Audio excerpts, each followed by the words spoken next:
అందరికీ హాయ్ అండి. ఇక్కడ మీకు ఒక బ్రేకింగ్ న్యూస్ కనిపిస్తుంది కదా! ఇది నిజమా? అబద్ధమా?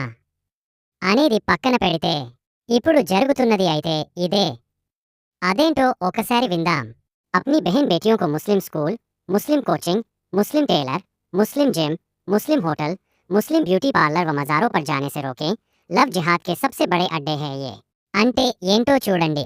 మీ సోదరిమణులు మరియు కుమార్తెలు ముస్లిం పాఠశాలలు, ముస్లిం కోచింగ్ ఇన్స్టిట్యూట్లు, ముస్లిం టైలర్లు, ముస్లిం జిమ్లు, ముస్లిం హోటళ్లు, ముస్లిం బ్యూటీ పార్లర్లు మరియు పుణ్యక్షేత్రాలకు వెళ్లకుండా ఆపండి. ఇవి లవ్ జిహాద్ యొక్క అతిపెద్ద కేంద్రాలు. ఇది చూసిన తరువాత నాకు నిజమే అనిపిస్తుంది. ఎందుకంటే ముస్లిమ్స్ హిందూ ఆడబిడ్డలను లవ్ ట్రాప్ చేస్తున్నారు.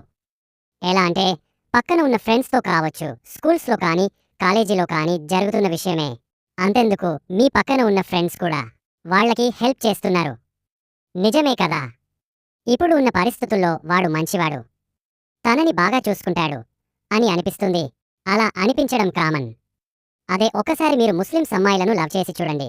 మనకి వాళ్ళు సపోర్ట్ చేస్తారా? వాళ్ళు ఎవరికి తెలియకుండా హిందూ అబ్బాయిలా పైన స్కెచ్ వేస్తారు కదా! మీకు అర్థం అవుతుందో లేదో కానీ ఒక్క హిందూ అమ్మాయి వేరే మతాలకు గనక వెళ్తే ఒక జనరేషన్ తగ్గపోతుంది. ఒక జనరేషన్. బాగా గుర్తుంచుకోండి. ఆలోచించండి. ఇంతకంటే మీకు వివరణ ఇవ్వలేను. మాకెందుకులే అనుకుంటే మీ ఇంట్లో జరిగేంత వరకు మీ బ్రతుకులు మారావ్. ఇంకా మీరే ఆలోచించాలి. వీడియో నచ్చితే లైక్ చేయండి, షేర్ చేయండి, కామెంట్ చేయండి.